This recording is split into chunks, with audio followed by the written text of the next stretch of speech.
Sup guys, balik lagi di channel Castello Official. Kali ini kita bakal ngebahas tuntas anime klasik yang penuh dengan aksi dan juga intrik berjudul Onihei.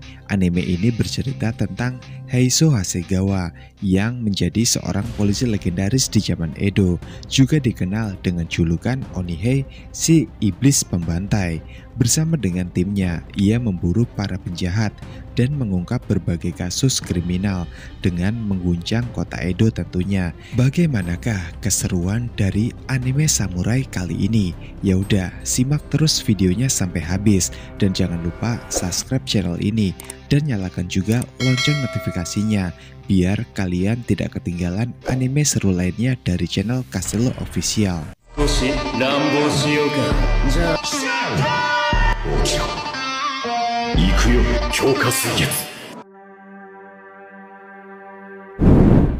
Pada suatu malam di kota Edo, para kelompok pencuri sedang dikejar-kejar oleh para polisi yang berpatroli dikarenakan mereka tertangkap basah sewaktu hendak memulai aksi kejahatan mereka. Dan dari penangkapan dan juga penyergapan tersebut, salah satu anggota dari kelompok pencuri pun berhasil tertangkap oleh para polisi. Alhasil ia pun langsung ditodongkan sebuah pedang katana tepat di lehernya. Kemudian setelah itu, para polisi pun membawa orang ini ke markas mereka untuk diinterogasi lebih jauh lagi. Namun teman-teman kelompoknya yang lain sewaktu menyadari jika dirinya telah tertangkap bukannya membantu. Mereka semua malah pergi menjauh seolah tidak mengenali sosok temannya yang saat ini sedang tertangkap, yang kemungkinan jika dari sini ia telah dikhianati oleh kelompoknya. Sosok pencuri yang tertangkap ini bernama Kumehachi dan di sini ia pun diinterogasi oleh para petugas yang berjaga. Namun tak peduli seberapa keras mereka menyiksa Kumehachi, tapi Kumehachi lebih memilih untuk bungkam, tidak memberitahukan informasi apapun terkait keberadaan dari kelompoknya tersebut. Kemudian muncul sosok ketua pengawas pencurian yang bernama Heiso Hasegawa, dan di sini sama dengan yang lain, Hasegawa pun juga mendesak Kumehachi untuk segera memberitahukan di manakah para kelompoknya sekarang bersembunyi. Namun Kumehachi tetap guguh pada pendiriannya. Ia tetap memilih bungkam dan tidak bersuara apapun hingga pada akhirnya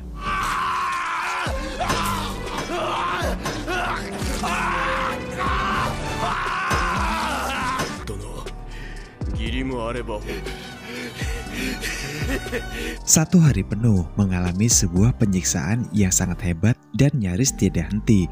Kumehachi pun hanya bisa terbaring lemas sekarang karena ia sudah tidak bisa lagi untuk berdiri karena semua kakinya telah terluka. Kemudian seorang gadis kecil bernama Ojun menghampiri Kumehachi. Tidak bermaksud menghampiri, Ojun kesana hanya bermaksud untuk mengambil bolanya yang tanpa sengaja. Ia bermain dan menggelinding ke hadapan Kumehachi. Setelah itu seorang penjaga pun datang menjemput Ojun dan memintanya untuk tidak datang ke tempat ini. Jika tidak, ayahnya pasti akan menghukumnya. Pada sang penjaga, Kumehachi kemudian bertanya siapakah sosok gadis kecil itu, dan ia diberitahu jika itu adalah Ojun yang merupakan anak dari ketua mereka yaitu Heiso. Dan penjaga itu juga menjelaskan jika Ojun bukanlah putri kandung dari Heiso, melainkan hanya anak adopsi karena dulunya orang tua dari Ojun adalah pencuri yang sama seperti Kumehachi. Namun kedua orang tua Ojun yang dianggap sebagai pengkhianat negara telah dihabisi, dan karena tidak tega, maka dari itulah Heiso kemudian sepakat dengan istrinya untuk mengadopsi Ojun. Beberapa bulan kemudian, Heiso menemui Kumehachi di penjaranya. Di sana ia pun memberitahu jika salah satu dari anggota Heiso saat ini sedang melaporkan telah terjadi sebuah perampokan sadis. Bahkan semua penghuni rumahnya pun tewas dibantai. Lalu di sana ia pun berhasil menemukan sebuah tulisan yang terukir pada sebuah kayu dengan tulisan Tanbe dari Chigashira. Kemudian di sini Heiso pun mencari tahu informasi yang mungkin saja Kumehachi mengetahuinya, dan setelah mendengar cerita langsung, Dari Heiso tersebut, Kumehachi di sini akhirnya menyimpulkan jika kemungkinan Tanbe dari Chikashira itu adalah sosok yang palsu, karena sebenarnya Kumehachi tahu betul siapakah sosok Tanbe tersebut. Memang ia adalah kelompok dari perampok, namun tidak perampok yang sadis. Tanbe selalu menegaskan pada seluruh anggota kelompok pencurinya untuk mematuhi 3 sumpah yang telah ia buat, yaitu tidak boleh membantai siapapun, tidak boleh mencuri dari orang miskin, yang terakhir tidak boleh untuk memperkuasa wanita. Dan setelah mendengar ciri-ciri dari kronologi kasus yang baru saja terjadi dan mengatasnamakan jika itu adalah kelompok dari Tanbe, Kumehachi pun di sini menegaskan jika itu adalah sosok yang palsu. Pada suatu malam, kelompok dari Tanbe termasuk Kumehachi berusaha untuk merampok seorang kaya yang sangat angkuh dan juga sombong. Namun pada insiden di malam itu, tanpa sengaja, naluri laki-laki dari Kumehachi pun akhirnya timbul seketika sewaktu melihat nyonya rumah yang sedikit menggoda. Ia pun berniat untuk memperkuasanya, yang kemudian Tanbe pun lalu datang menghentikan aksi bejat dari Kumehachi tersebut. Sejak saat itu ia pun bersumpah untuk menjauh dari keanggotaan perampoknya, dan ia pun lebih memilih untuk menyerahkan diri supaya semua teman-temannya bisa melarikan diri dari kepungan Heiso di malam itu. Di hadapan Heiso, Kumehachi pun meminta izin langsung agar sebaiknya ia diizinkan untuk menangkap sosok peniru dari Tanbe-nya tersebut. Ya, semua itu alasannya dikarenakan untuk menjaga nama baik dari Tanbe-nya yang tidak seperti seharusnya. Dan nantinya setelah Kumehachi berhasil untuk menghabisi sosok peniru dari Tanbe-nya tersebut, maka ia berjanji akan kembali lagi ke penjara ini dan tidak akan menyia-nyiakan kepercayaan yang telah diberikan oleh Heiso. Dengan pertimbangan yang sangat matang, Heiso akhirnya mengizinkan. Singkat cerita, Kumehachi pun pada akhirnya tiba di sebuah tempat yang bernama Pondok Shimada sesuai instruksi dari Tuan Heiso. Kemudian di sana ia pun melihat ada sosok pria bertubuh besar yang sedang mengganggu seorang wanita. Namun jika diamati, pria itu mencurigakan, yang tanpa basa-basi, Kumehachi pun yang sadar siapakah dia, langsung membantai orang itu.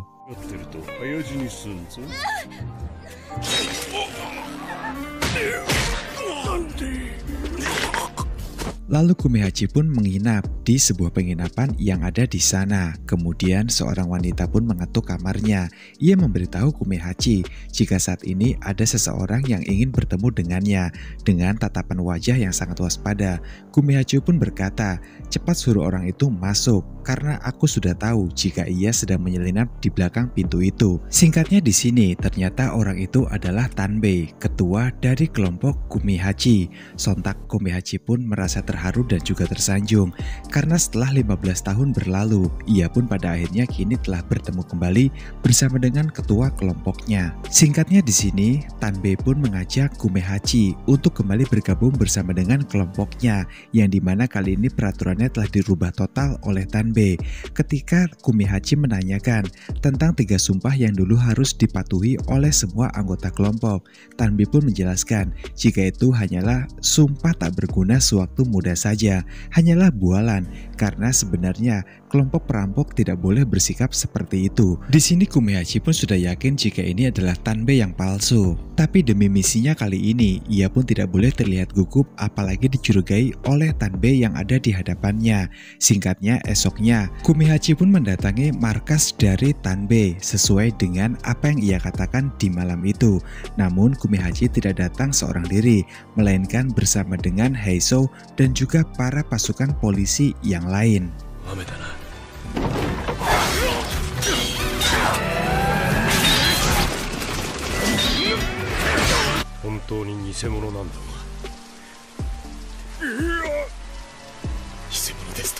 Cerita pun kemudian berpindah pada sebuah tempat yang bernama Honzo. Di sana terlihat suatu malam, seorang pria sedang berjalan menggunakan sebuah lentera untuk pulang menuju rumahnya. Di tengah jalan, ia pun melihat seorang wanita yang terbaring lemah di sudut jalan. Malam yang sunyi dan ditambah tidak ada orang di sekitar, membuat pria itu pun memiliki sebuah ide yang sangat cemerlang. Ia yang notabene adalah seorang pria yang mata keranjang, perlahan kemudian mendekati wanita itu sembari bertanya apakah yang sedang ia lakukan. Namun wanita itu hanya diam dan hanya bisa pasrah dengan apa yang akan diperbuat oleh pria tersebut. Akan tetapi tiba-tiba saja, sewaktu pria ini hendak mendekati wanita itu, tiba-tiba ada seorang pria bertubuh besar dengan 2 ronin di sebelahnya atau samurai tak bertuan. Sontak, pria itu pun menjadi terkejut. Kemudian pria berbadan besar itu meminta semua uang yang ia bawa untuk melupakan semua kejadian di malam ini, dan ia juga mengaku jika sosok wanita tersebut adalah istrinya. Singkatnya di sini, dikarenakan pria itu tidak mau memberikan semua barang berharga yang ia bawa, maka ia pun tewas dibantai oleh kedua ronin tersebut. Pria berbadan besar ini bernama Hattori dan istrinya adalah Ofusa. Mereka berdua adalah pasangan penjahat yang kerap kali memeras dan menindas orang-orang di kota Honshu. Cerita pun kembali ke kota Edo. Di sana, anak buah dari Heiso pun sudah melaporkan terkait kejahatan yang ada di kota Honshu. Di sana ada sepasang penjahat yang memang kerap kali meresahkan masyarakat di kota tersebut. Singkat waktu, pada akhirnya masalah ini pun diambil alih langsung oleh Heiso, dikarenakan Honshu merupakan tempat yang sudah sangat ia kenali, karena di sanalah dulu Heiso kecil berlatih pedang di sebuah dojo yang ada di kota Honshu tersebut, hingga ia sudah hafal betul bagaimana seluk-beluk di kota tersebut. Dan pada akhirnya masalah ini pun benar-benar diambil alih oleh Heiso. Ia segera bergegas menuju ke kota Honshu. Sesampainya di kota Honshu, Heiso kemudian bergegas menuju ke dojonya dulu. Di sana ia pun kembali mengenang masa-masa indah bersama dengan semua keluarganya di dojo tersebut. 20 tahun yang lalu, Tetsu bersama dengan sahabat karibnya yaitu Samanosuke. Sewaktu mereka sedang berlatih di dojo, mereka pun diam-diam menyukai satu wanita yang sama. Wanita tersebut tak lain adalah Ofusa, sosok yang saat ini menjadi penjahat di kota ini. So guys, sedikit informasi kalau Tetsu atau Tetsu Saburo itu adalah nama kecil dari seorang Heiso sewaktu ia masih berlatih di dojo ini. Sewaktu Heiso sedang mengenang masa-masa indahnya di dojo ini, tiba-tiba saja ada seorang samurai yang datang untuk langsung menyerangnya. Namun setelah perdebatan yang sangat panjang, pada akhirnya Tetsu pun sadar siapakah sosok ini. Ia adalah Samanosuke, teman karibnya dulu sewaktu kecil. Samanosuke, Sasanto, Sakura no toroete oranu na. Akhirnya mereka berdua pun mengobrol bersama di sebuah kedai sake sambil menceritakan masa lalu mereka, yaitu menceritakan tentang Ofusa, seorang gadis cantik yang sama-sama mereka sukai sewaktu dulu. Di sini Samanosuke juga berkata pada Heiso jika masanya kurang beruntung, ia sekarang tidak memiliki uang, rumah, pekerjaan, apalagi istri, berbanding terbalik dengan sahabat karibnya yaitu Tetsu yang memiliki segalanya saat ini. Dikarenakan masih memiliki sebuah pekerjaan yang lain yang harus segera ia selesaikan, Tetsu pun kemudian berpamitan kepada Samanosuke. Malam harinya, Tetsu sedang melakukan sebuah pengintaian di sebuah tempat untuk mendapatkan sebanyak mungkin informasi terkait misinya kali ini. Yang kemudian dari tempat itu, ia pun memperhatikan sosok pria tua yang keluar. Pria ini nampak tidak berbahaya, tapi Tetsu mengenali siapakah sosok pria ini. Dia adalah Heiko, teman Tetsu sewaktu di dojo dulu, dan di sini Heiko juga sangat antusias dan juga nampak gembira sewaktu kembali melihat sahabat karibnya yang sudah lama tidak bertemu yaitu Tetsu. Singkatnya mereka pun lalu mengobrol di sebuah tempat atau lebih tepatnya di rumah Heiko. Di sana Tetsu kemudian berkata pada Heiko jika saat ini dirinya sedang melakukan sebuah misi atau semacam tugas rahasia, yang dimana kemudian Tetsu bertanya pada Heiko siapakah sosok dari Hattori. Heiko yang memang mengenali Hattori, ia pun segera menjelaskan tentang Hattori kepada sahabat karibnya ini. Sebenarnya Heiko memang sering berkunjung ke tempat Hattori, semata-mata semua itu bukan ia terlibat. Namun di sana Heiko hanya berjudi saja, mengadu nasib dengan uang yang ia miliki, berharap akan berlipat-lipat ganda dan Heiko bisa cukup untuk mencukupi hidupnya. Namun di lain sisi, Heiko juga sadar betul siapakah sosok Hattori. Hattori adalah sosok penjahat yang ada di kota ini. Ia kerap kali menindas rakyat-rakyat kecil seperti dirinya, merampas hak-hak orang-orang yang dianggap lebih lemah darinya, semata-mata agar Hattori menjadi lebih kaya dari sebelumnya. Dan Hattori juga kerap kali mengumpulkan beberapa ronin yang ia rekrut menjadi anggotanya. Heiko juga menambahkan jika Hattori sebenarnya memiliki seorang pasangan yang sama gilanya juga kejamnya sama dengan Hattori. Sosok wanita itu tak lain bernama Ofusa. Sontak mendengar kata Ofusa, Tetsu pun menjadi terkejut karena ia tidak menyangka jika Ofusa menjadi berubah drastis seperti sekarang. Ofusa.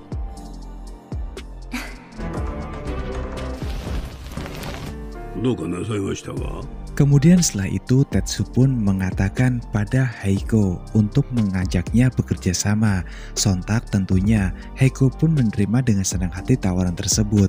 Ini adalah suatu kehormatan untuk Heiko jika dapat bekerja sama bersama dengan sahabat baiknya yaitu Tetsu. Beberapa hari kemudian, Heiko pun menemui Tetsu di sebuah penginapan. Ia memberikan sebuah informasi kepada Tetsu. Beberapa hari belakangan ini, Heiko sering mengunjungi tempat judi milik Hattori. Di sana, ia pun membual menjadi seorang dukun palsu yang membuat semua orang pun mempercayai apa yang dia katakan oleh Heiko. Karena hal tersebutlah, Heiko akhirnya dipanggil oleh Hattori untuk berbicara, dan di sini Hattori pun meminta bantuan Heiko untuk membantunya melancarkan aksinya beberapa hari ke depan, dikarenakan Hattori bermaksud merampok sebuah toko kaya yang ada di kota ini. Setelah mendapatkan informasi tersebut dari Heiko, Tetsu kemudian segera memutuskan untuk bergerak malam itu juga.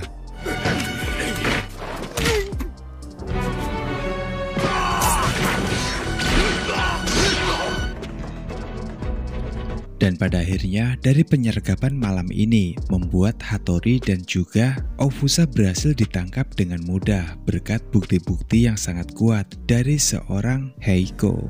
Keesokan harinya, Samanosuke berlari secepat mungkin ke sebuah tempat yang sudah diberitahu oleh Tetsu. Di sana, setelah bertemu dengan Tetsu, Samanosuke kemudian bertanya dan ia pun keheranan bagaimana bisa Ofusa bisa menjadi seberingas ini.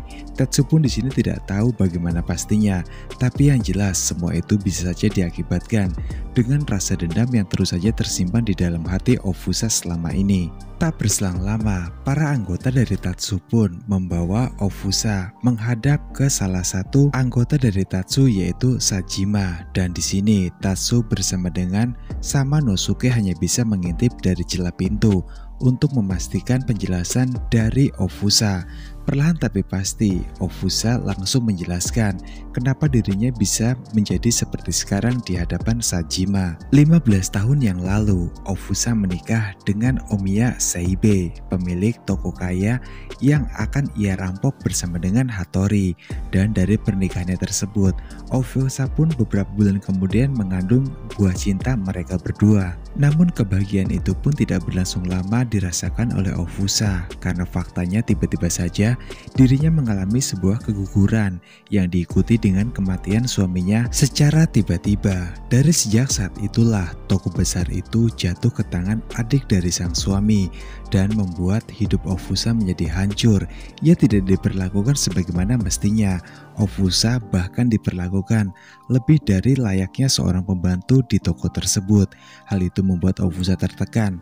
Dan tak hanya itu juga, rumah yang harusnya ia huni dengan nyaman malahan diambil alih oleh pemerintah. Karena alasan tersebutlah yang membuat Ofusa menjadi dendam dan ingin merampok toko kaya tersebut. Tujuannya hanya satu, hanya ingin memperjuangkan haknya yang memang seharusnya menjadi milik dari Ofusa, bukan milik dari adik Seibe. Tapi apapun alasannya, Sajima tidak bisa membenarkan penjelasan dari Ofusa. Walaupun semua itu belum terjadi, namun berbekal dengan bukti-bukti kejahatan yang dilakukan oleh Ofusa sebelumnya bersama dengan Hattori, hukum harus tetap berjalan dan Ofusa tidak lolos dari hukuman. Melihat jika wanita yang ia cintai akan diadili, sontak Samanosuke pun hanya bisa terdiam. Ia berusaha untuk membela Ofusa agar lolos dari hukuman.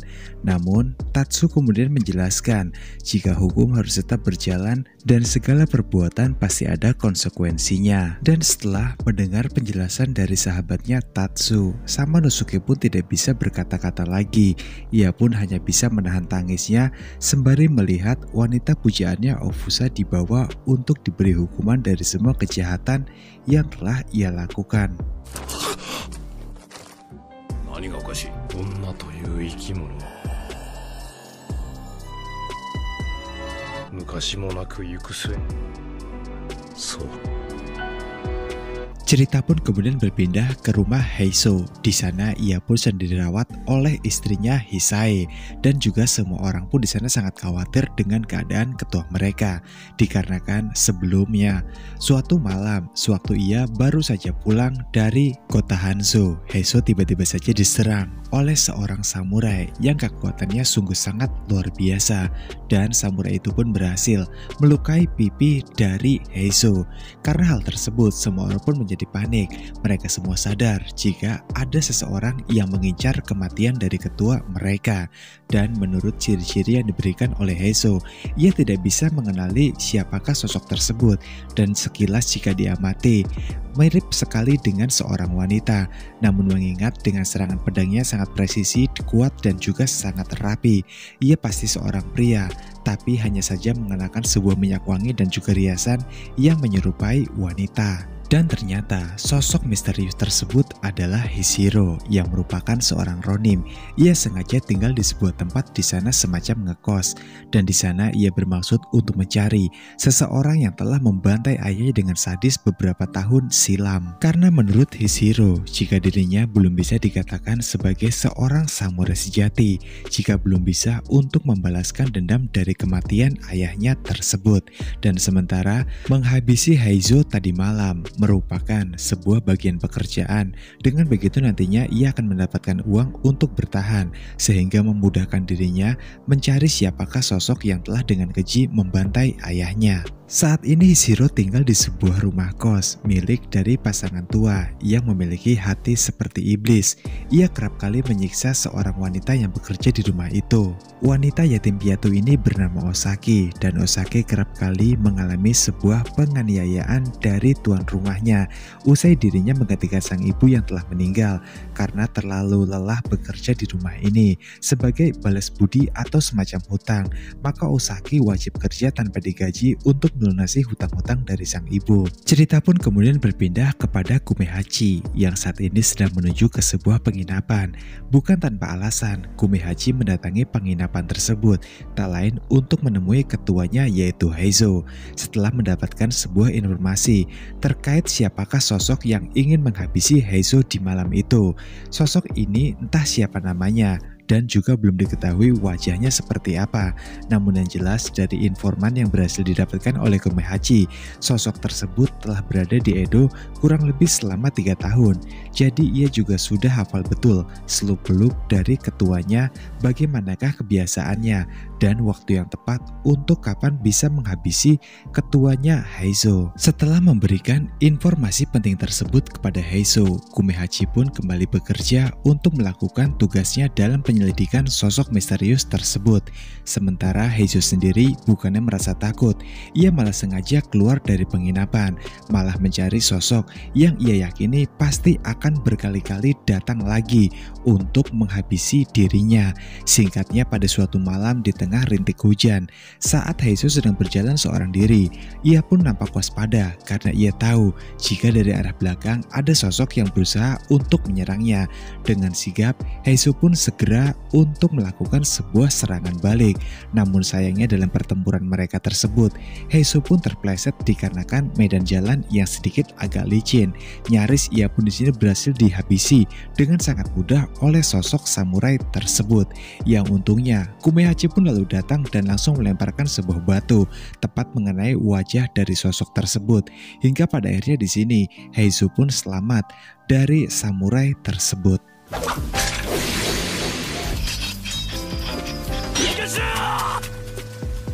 Di rumahnya saat ini, Hishiro merasa sangat kesal sekali sebab ia memiliki peluang emas tadi untuk dapat menghabisi Heizo, tapi dapat ia lewatkan begitu saja. Dan dari hal itu juga, dari balik alam bawah sadar Hishiro, ia pun merasa jika dirinya pasti akan mati selanjutnya karena misinya telah gagal dan ia tahu siapakah sosok yang akan ia habisi tadi. Karena rasa takutnya begitu hebat, Hishiro pun berteriak seperti orang gila di kamarnya. Hal itu pun memicu kekhawatiran dari Osaki. Osaki yang sangat cemas dengan keadaan dari Hishiro. Ia pun mengendap-endap, menyelinap untuk mencari tahu apakah yang sedang terjadi pada Hishiro. Melihat Hishiro saat ini sedang lemah dan pingsan tak berdaya, Osaki dengan inisiatifnya kemudian berusaha untuk merawat Hishiro hingga ia pun akhirnya terbangun dari pingsannya. Akan tetapi setelah Hishiro sadar, ia pun tahu jika pasti Osaki akan mendapatkan masalah dari tuan rumah. Maka dari itu Hishiro segera meminta Osaki untuk segera pergi dan membawa serta makanan yang memang sudah susah payah dibuatkan oleh Osaki untuk Hishiro. Keesokan paginya benar saja, Osaki pun dimarahi habis-habisan oleh pemilik rumahnya dikarenakan ia menganggap tidak ada gunanya untuk mengurus sosok Ronin yang tak lain adalah Hishiro tersebut. Hishiro hanyalah seorang samurai yang gagal dan juga beban. Dan dari keributan tersebut, Hishiro pun akhirnya terbangun dari tidurnya. Lalu ia pun baru tahu setelah melihat di dekatnya saat ini ada semangkuk sup hangat yang memang disediakan oleh Osaki untuk Hishiro. Hishiro di sini pun akhirnya tahu, tapi ia malah tetap memakannya untuk menghargai niat baik dari Osaki. Setelah Osaki mendatangi Hishiro, ia pun terharu karena semua makanan yang ia sediakan untuk Hishiro telah dimakan habis oleh Hishiro. Berbeda dengan semalam, sama sekali Hishiro tidak menyentuh semangkuk sup yang telah susah payah dibuatkan oleh Osaki untuknya. Namun, pemilik rumah pun nampaknya belum puas untuk memarahi Osaki yang terus saja membuang-buang makanan hanya untuk mengurusi sosok Ronin tersebut. Kembali, Osaki pun dimarahi oleh kedua pemilik rumah hingga sore hari. Di sini Osaki yang hanya bisa takut dan tidak bisa melawan. Ia pun hanya bisa menangis sewaktu dirinya dan almarhumah sang ibu dijelek-jelekan bahkan dicaci maki tepat di hadapan Osaki. Yang kemudian tiba-tiba saja Hishiro pun mendengar keributan itu. Ia sudah sangat muak dan tidak tahan lagi. Lalu setelah itu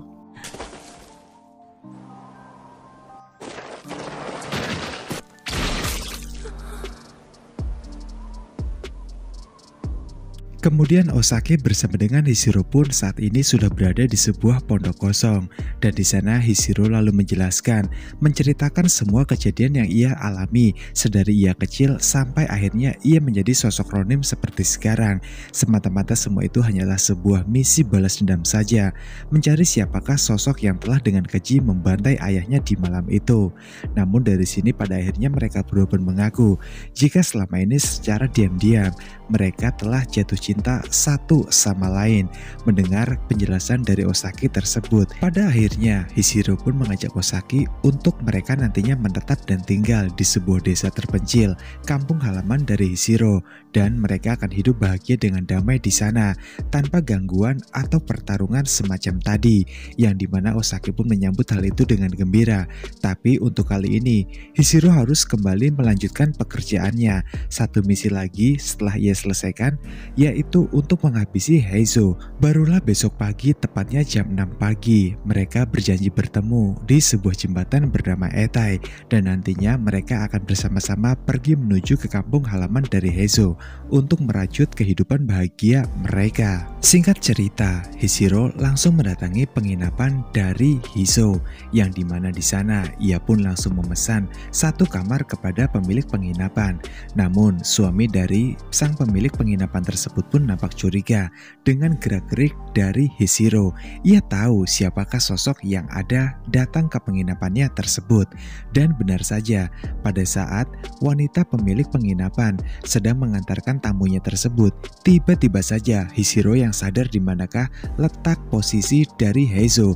Ia pun segera berlari secepat kilat menuju ke sana dan langsung melakukan sebuah penyerangan terhadap Heizo. けでもできたか。 Namun sayangnya, pada malam itu Hishiro pun menyerang Heizo kurang fokus hingga keadaan pun berbalik dan ia nyaris dibuat kewalahan oleh seorang Heizo. Pedang katananya pun terlempar ke tanah, yang itu artinya agar tidak mati dan bisa hidup bahagia bersama dengan Osaki pujaan hatinya. Hishiro memilih untuk melarikan diri dari penginapan tersebut. Namun alih-alih Hishiro dapat keluar dari penginapan itu dengan selamat. Pemilik penginapan yang sedari tadi memang sudah mengetahui siapakah sosok Hishiro, yang ternyata ia adalah putra dari seorang sahabatnya yang telah ia bantai dengan sadis di malam itu. Tak ingin jika suatu hari nanti dirinya akan dibantai terlebih dahulu oleh Hishiro untuk membalaskan dendam ayahnya. Pemilik penginapan segera mengakhiri hidup dari Hishiro, dan di sini Hishiro pun menangis karena ia bahkan sampai tidak tahu siapakah sosok dan juga gambaran wajah dari orang yang telah menghabisi ayahnya. Namun pada akhirnya pemilik penginapan malah benar-benar mengakhiri hidup Hishiro. Walaupun di sana Heizo melarangnya, tapi pada akhirnya Hishiro pun saat ini mati dalam keadaan tidak bahagia. Karena hal tersebut, Heizo kemudian menyuruh pemilik penginapan untuk sebaiknya pergi selama 1 tahun meninggalkan kota Edo. Dikarenakan semua itu demi keselamatan dirinya. Heizo tahu jika Hishiro adalah sosok ronin samurai bayaran yang hanya ditugaskan untuk membantai. Maka itu artinya nantinya sosok yang menyuruh Hishiro pasti juga akan menuntut balas kematian kepada pemilik penginapan tersebut. Keesokan harinya, pukul 6 pagi, pemilik penginapan bersama dengan istrinya pun pergi meninggalkan kota Edo. Sewaktu mereka melintas di sebuah jembatan, yaitu jembatan Etai. Di sana tanpa sadar mereka juga berpapasan dengan Osaki, yang dimana ternyata Osaki sedang menunggu kedatangan dari Hishiro, yang tanpa ia ketahui Hishiro saat ini telah tewas, dan sosok yang telah menghabisi Hishiro adalah orang tua yang saat ini sedang melintas berjalan santai tepat di belakang Osaki. Malam harinya di rumah Heizo Hasegawa, di sana terlihat ia pun hendak makan malam, memakan masakan buatan dari istrinya Hisae. Nampak semua makanan itu terasa sangat lezat saat nanti ia makan. Namun di balik itu, di luar pintu saat ini ada seseorang misterius yang datang dan ingin bertemu dengan Heizo. Lalu Sajima menemui Heizo terkait keberadaan seorang wanita yang mencarinya di luar saat ini.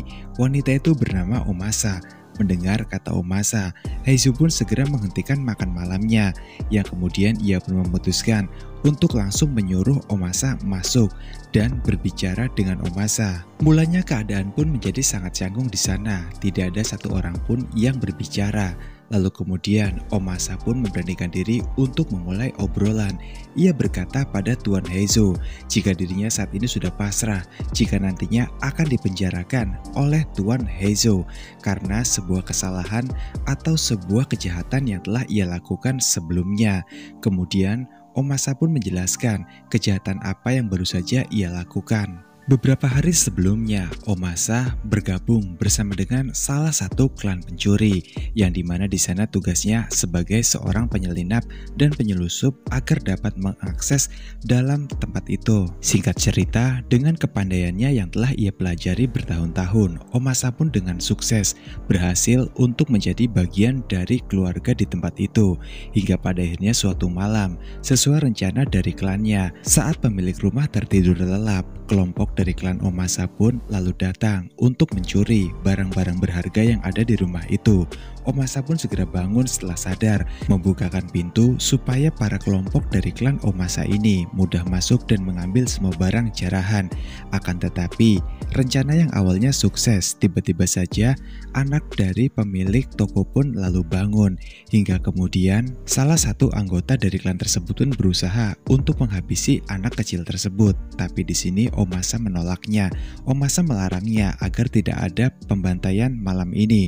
Namun siapa sangka saat Omasa lengah, tiba-tiba saja ada salah satu orang yang langsung menghabisi anak tersebut, sehingga ada pembantaian di malam ini.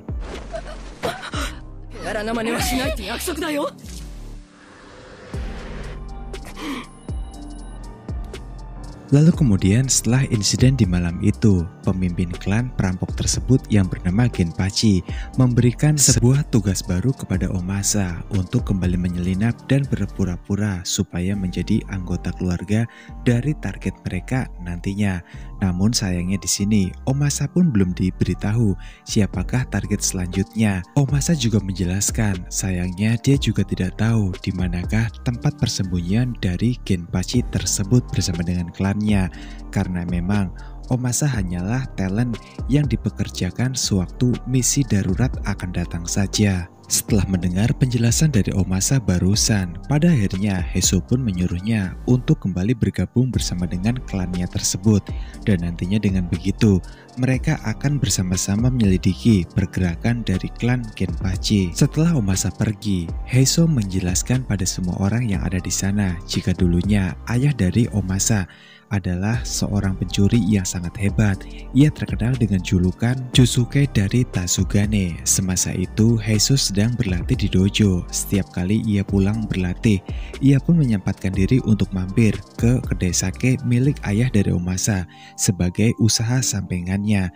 Di sana Heiso diperlakukan dengan baik oleh ayah Omasa. Berikut dengan Omasanya juga. Omasa selalu merawat Heiso setiap ia sedang mabuk, hingga pada suatu ketika ada sosok entah siapa yang membunuh ayah Omasa, dan sejak saat itu ia sudah tidak pernah bertemu lagi bersama dengan Omasa hingga detik ini. Sementara saat ini Omasa bersama dengan Heiko, ia sedang mencari tahu dan mengikuti secara diam-diam Genpachi yang saat ini sedang menyamar dengan berdagang sebuah ikan, yang dimana penyamarannya tersebut hanyalah untuk memantau keadaan sekitar untuk menyukseskan berjalannya operasi yang akan ia lancarkan bersama dengan klannya. Singkat cerita, Heiko bersama dengan Omasa saat ini sudah berada di sebuah rumah karena mereka berdua melihat Genpachi masuk ke dalam rumah tersebut, dan mereka juga yakin jika pasti ini adalah tempat persembunyian sementara dari Genpachi bersama dengan klannya. Heiko kemudian diperintahkan oleh Omasa untuk langsung memberitahukan informasi ini kepada Heiso. Kemudian Heiko pun langsung pergi, sementara Omasa yang akan berjaga di sini sampai nantinya bantuan akan tiba. Akan tetapi sayangnya setelah Heiko pergi, Omasa pun keberadaannya diketahui oleh salah satu anak buah dari Genpachi. Singkatnya ia pun berhasil tertangkap, dan kemudian Omasa dibawa ke sebuah tempat semacam dipindahkan agar keberadaannya tidak dapat dilacak oleh Heiso. Singkat cerita, pada akhirnya Heiko dan Heiso pun tiba di tempat itu. Namun sesampainya di sana, keberadaan Omasa pun tidak dapat mereka lacak, hingga tanpa sengaja saat melihat ke arah jalan, Heiso pun di sini sadar ada beberapa tetes sirup marjan yang berjeceran, dan itu adalah tanda dari Omasa. Omasa sudah memprediksikan hal ini akan terjadi, makanya ia sengaja melukai tangannya. Dengan begitu nantinya Heiso dapat melacak keberadaannya dengan ceceran dari sirup marjan milik Omasa sebagai penunjuk arah bagi Heiso untuk dapat menyelamatkannya. Singkat cerita, pada akhirnya dengan bantuan dari sirup marjan milik Omasa tersebut, mereka berdua pun berhasil menemukan di manakah kelompok Genpachi bersembunyi, yang kemudian Heiso pun menyuruh Heiko untuk melaporkan kejadian ini, memberitahu ke tempat ini kepada seluruh anggota kepolisiannya. Semata-mata tujuannya hanya satu, Heiso tahu jika Heiko tidak memiliki teknik bertarung sedikit pun, makanya jika mereka berdua memutuskan untuk masuk bersama, pasti Heiko akan mati sia-sia. Kemudian setelah Heiko pergi, Heiso pun lalu sudah berhasil masuk ke dalam tempat itu dengan mengalahkan beberapa penjaga, yang kemudian ia pun tiba di sebuah ruangan. Perlahan Heiso pun mengintip apa yang terjadi di dalam ruangan itu, dan ternyata ia pun terkejut sewaktu melihat di sana Omasa yang saat ini sedang dalam keadaan tanpa busana bersama dengan seorang anggota klan ini yang bertubuh besar dan juga bersiap untuk memperkuasa Omasa. Sontak Heiso pun langsung datang. Ia langsung mengalahkan sosok tinggi besar tersebut. Alhasil singkatnya di sini Omasa pun berhasil diselamatkan. Akan tetapi suara itu pun membuat kegaduhan hingga semua orang pun berdatangan. Heiso menyembunyikan Omasa di sebuah tempat yang ia rasa sangat aman, tepatnya di bawah lantai tempat ini. Kemudian seorang diri Heiso menghadapi seluruh pasukan dari klan pencuri tersebut.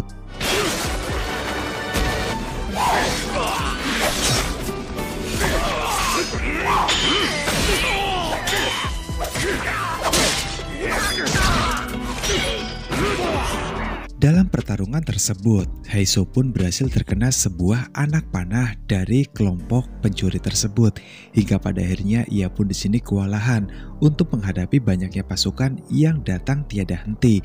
Kemudian Heiso pun akhirnya terpojok oleh serangan para musuh. Namun untungnya di sini, saat ia merasa jika hidupnya pasti sudah akan tamat, para kelompok polisinya pun tiba tepat waktu dan langsung meringkus semua orang yang ada di sana, hingga pada akhirnya di sini Heiso pun berhasil selamat dari maut. Kemudian setelah itu, Heiko dan juga Sajima menghampiri Heiso yang saat ini sedang terluka. Namun di sini Heiso pun menolak bantuan dari mereka berdua. Ia malah memerintahkan Sajima dan juga Heiko untuk menolong Omasa yang saat ini sedang ia sembunyikan di bawah lantai. Kemudian mereka pun segera bergerak untuk menyelamatkan Omasa. Sementara para pasukan yang lain ditugaskan untuk menangkap dan membawa semua orang yang ada di tempat ini. Beberapa hari kemudian, Omasa pun telah sembuh dari luka-luka yang ada di tangannya. Yang kemudian di sini Omasa pun berkata pada Heiso, jika mulai detik ini ia telah menyerahkan hidupnya kepada Heiso. Tidak ada tawaran lain, karena baginya perintah Heiso adalah sebuah keutamaan yang harus dipatuhi oleh Omasa.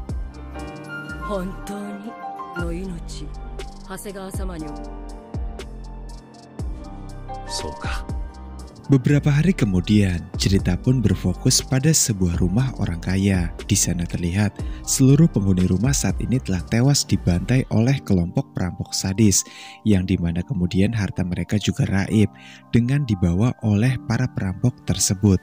Kabar itu pun saat ini sudah dilaporkan Kumehachi kepada ketua Heiso, dan Kumehachi beranggapan jika ada satu dalang di balik motif perampokan di malam itu. Setelah Kumehachi menemukan 5 pagoda yang terletak tak jauh dari posisi mayat itu berada. Karena dari hasil penyelidikan Kumehachi, ia pun berhasil mendapatkan satu nama yang sangat familiar, yaitu Sugoro dari Hakabi. Berita ini pun langsung dibuat bahan rapat oleh ketua Heiso bersama dengan tim-tim petingginya.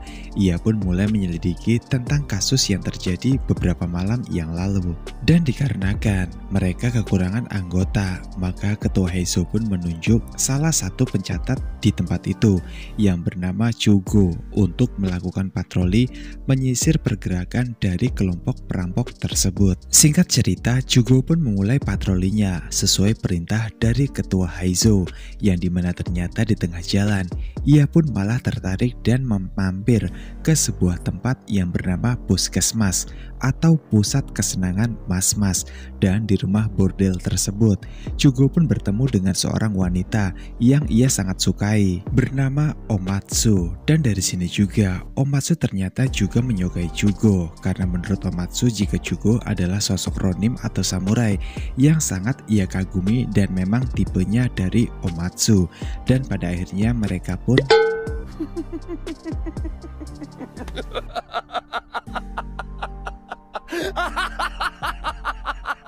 dari pertemuan mereka tersebut, setiap hari Chugo pun selalu rutin untuk mengunjungi Omatsu di tempat bordel tersebut, semata-mata hanya untuk melepaskan rasa rindunya kepada Omatsu. Pada suatu hari, sewaktu sedang bersama dengan Omatsu, Chugo pun di sini menangis. Ia dengan lirih berkata pada Omatsu jika mungkin ini adalah pertemuan mereka yang terakhir, dikarenakan Chugo sudah tidak lagi memiliki uang untuk dapat menemui Omatsu. Tak hanya itu, bahkan seluruh warisan dari sang ayah pun telah habis untuk menyenangkan Omatsu, dan juga ia saat ini banyak meminjam uang dari rekan-rekan timnya, dan semua itu tentunya hanya untuk bisa bertemu dengan Omatsu. Setelah mendengar penjelasan dari Chugo, Omatsu pun tidak membencinya. Ia malahan menjadi simpati pada Chugo dengan semua perjuangan yang dilakukan oleh Chugo untuk menemui Omatsu di tempat ini. Itu sudah bisa menyentuh hati dari Omatsu. Bahkan ia juga kehilangan warisan dari sang ayah hanya demi untuk bertemu dengan Omatsu. Hal itu pun membuat Omatsu lalu memberikan beberapa ryo sebagai tanda terima kasihnya kepada Chugo. Ia berkata jika ada salah satu pelanggan baik yang sepertinya ingin membantu mereka berdua, semua uang itu pun diserahkan pada Jugo. Dengan begitu nantinya mereka masih bisa dapat untuk bertemu.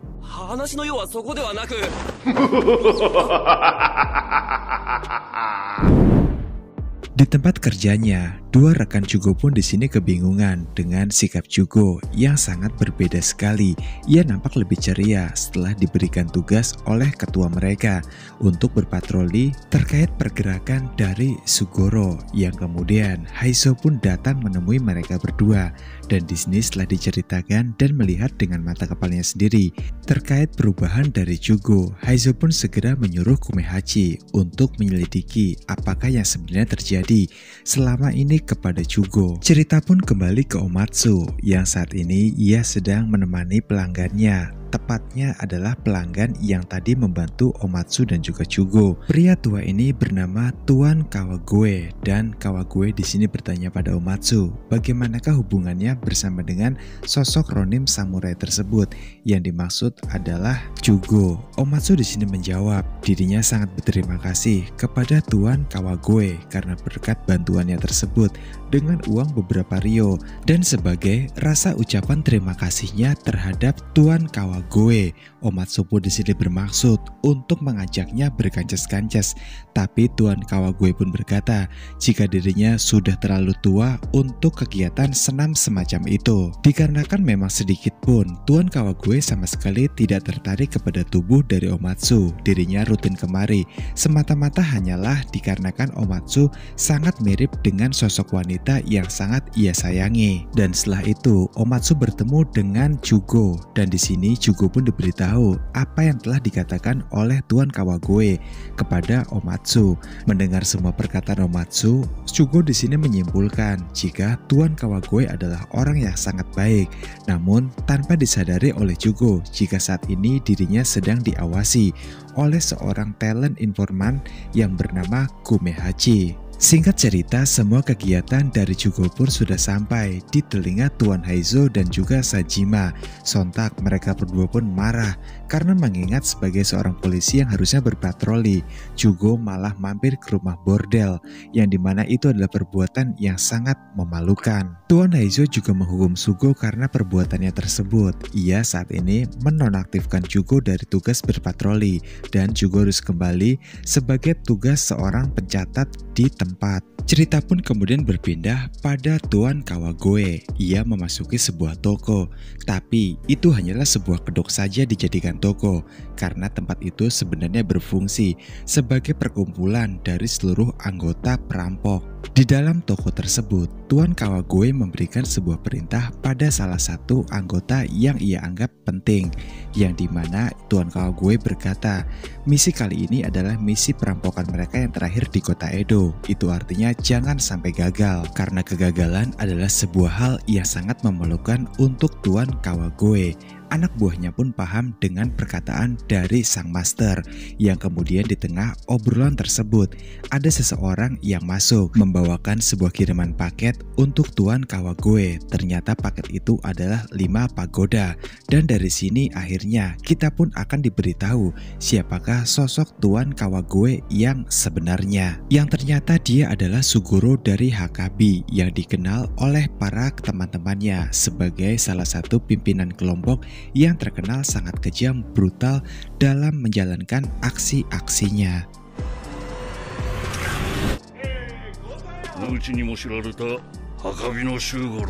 Pada suatu malam, Jugo yang sudah tidak tahan lagi menahan rasa rindunya kepada Omatsu.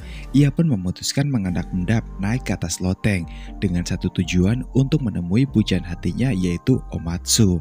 Di tengah jalan tanpa sengaja, kaki Jugo pun tersandung sebuah batu. Ia hampir jatuh hingga lentera yang ia bawa pun akhirnya padam. Yang ternyata musibah tersebut malah berhasil menyelamatkan nyawa Jugo, karena saat ini tepat di belakangnya ada salah satu perampok yang akan beraksi, dan ia pun tidak melihat Jugo dikarenakan kondisi yang gelap di tempat itu. Namun Jugo menyadari sosok tersebut. Ia pun segera melakukan sebuah pengintaian bersama dengan warga setempat. Lalu kemudian Jugo juga menyuruh salah satu warga untuk membawa lenteranya dan melaporkan hal ini kepada ketuanya yaitu Heizo. Berjam-jam melakukan pengintaian seorang diri, Jugo pun akhirnya mengantuk dan ia pun tertidur. Hingga singkatnya, setelah ia terbangun, ia pun sudah melihat jika di dekatnya ada Tuan Heizo. Lalu kemudian Jugo melaporkan semua hasil dari pengintaiannya tadi kepada Tuan Heizo. Karena dirasa semua bukti sudah cukup, Heizo pun lalu memutuskan untuk langsung bergerak bersama dengan seluruh pasukannya. Jugo ia tugaskan di luar, dan nantinya siapa yang keluar dari tempat ini, maka Jugo boleh langsung untuk membantainya saja.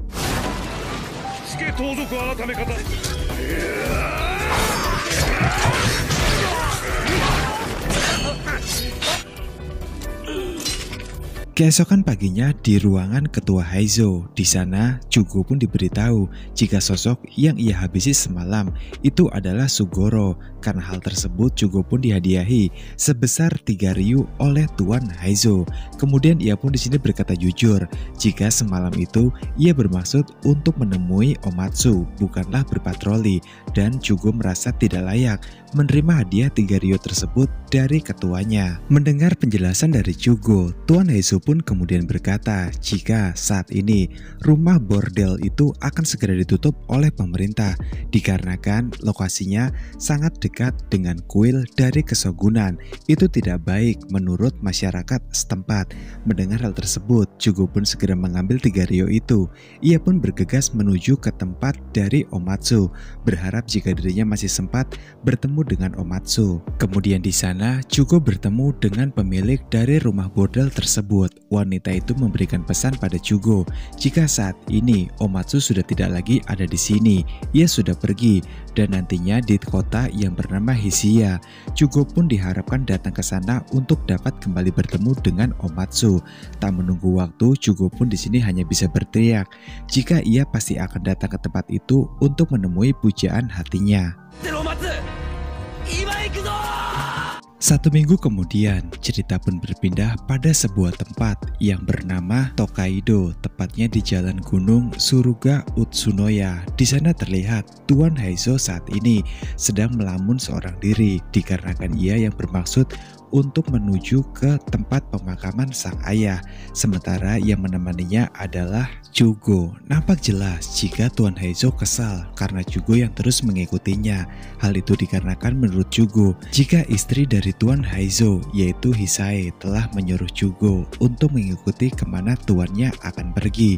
Singkatnya, pada akhirnya Heizo pun memberikan sogokan kepada Jugo sebanyak 1 ryu. Melihat jumlah uang yang lumayan banyak, Jugo pun di sini akhirnya tergiur dan memutuskan untuk tidak lagi mengikuti ketuanya akan pergi. Dan pada akhirnya Heizo pun berhasil untuk terbebas dari Jugo karena memang sejatinya ia ingin mengembara di tempat ini seorang diri tanpa ada yang menemani. Dalam perjalanan mengembaranya tersebut, Heizo pun mendengar ada suara teriakan minta tolong dari kejauhan. Ia segera mengeceknya, yang ternyata di sana ada 2 orang yang saat ini seakan hendak disiksa oleh sekelompok orang. Heizo tak tinggal diam dan langsung membantai mereka.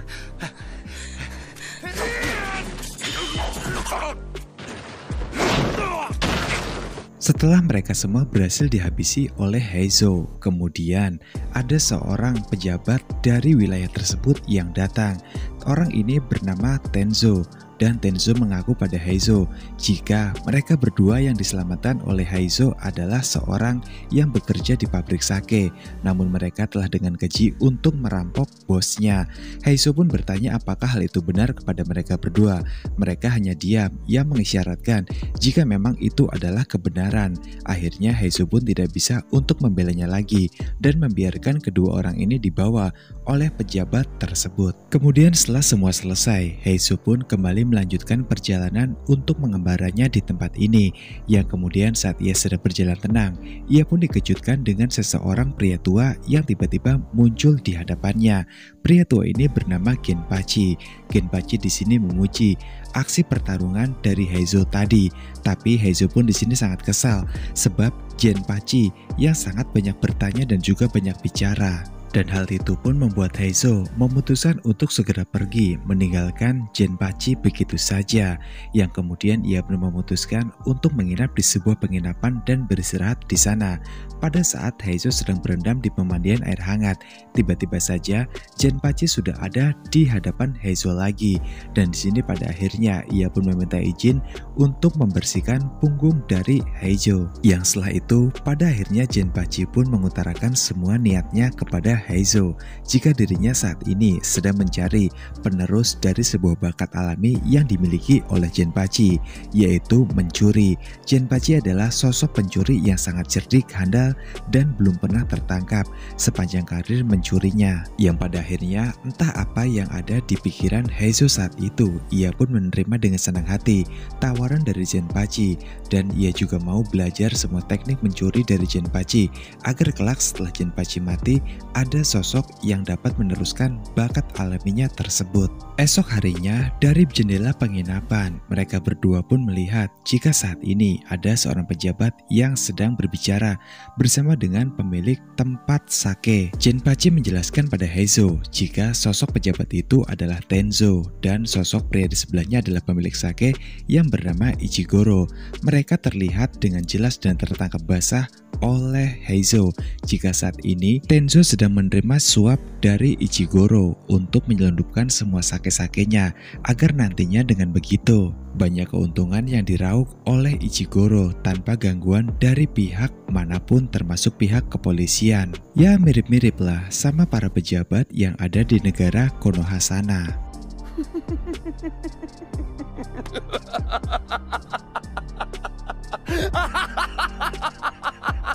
Malam berikutnya, Genpachi bersama dengan Heizo sudah bersiap untuk merampok rumah dari Tenzo, yang dimana Genpachi yakin jika banyak harta yang ia timbun di tempat ini. Kemudian mereka pun langsung bergerak dengan kemahiran dari seorang Genpachi.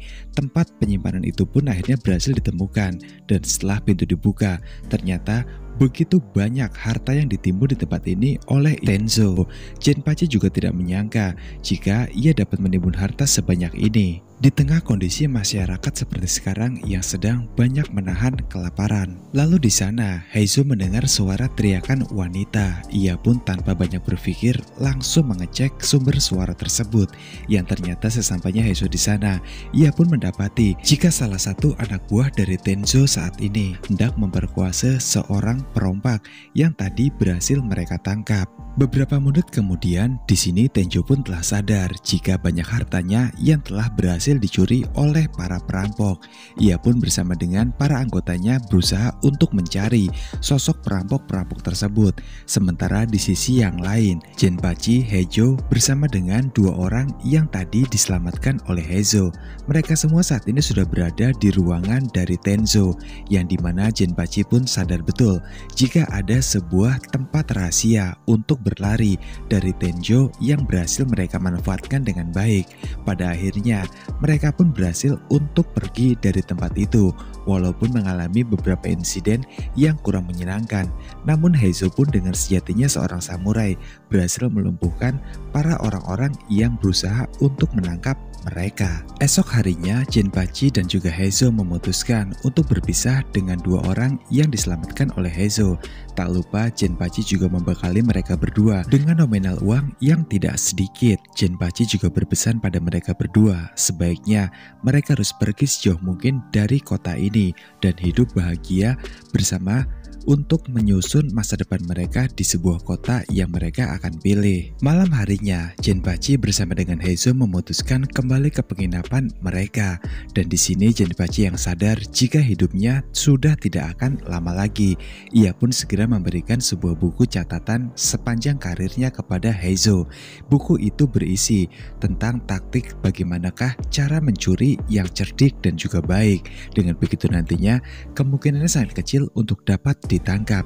Heizo pun di sini terkesima. Ia tidak menyangka jika taktik pencurian yang dilakukan oleh Genpachi sepanjang hidupnya semuanya terkonsep rapi dan juga terorganisir dengan sangat baik. Setelah membaca catatan Genpachi tersebut, Heizo bertanya pada Genpachi kenapa tidak ada catatan dari kota Edo yang berhasil dirampok oleh Genpachi. Genpachi menjelaskan semua itu dikarenakan ada sosok penjaga yang sangat gigih, yaitu Onihei, yang mustahil untuk dapat ditembus oleh seorang Genpachi yang terkenal sangat cerdik. Dan jika Genpachi memutuskan untuk tetap merampok di kota Edo, maka kemungkinan sangat kecil untuk dapat ia selamat dengan sangat mudah. Yang tanpa diketahui dan disadari oleh Genpachi, sosok Onihei yang sangat ia takuti tersebut saat ini sedang berdiri duduk di depannya. Kemudian setelah itu ada sekelompok orang yang masuk dan langsung memanggil nama Genpachi. Ternyata itu adalah Tenjo bersama dengan kelompoknya.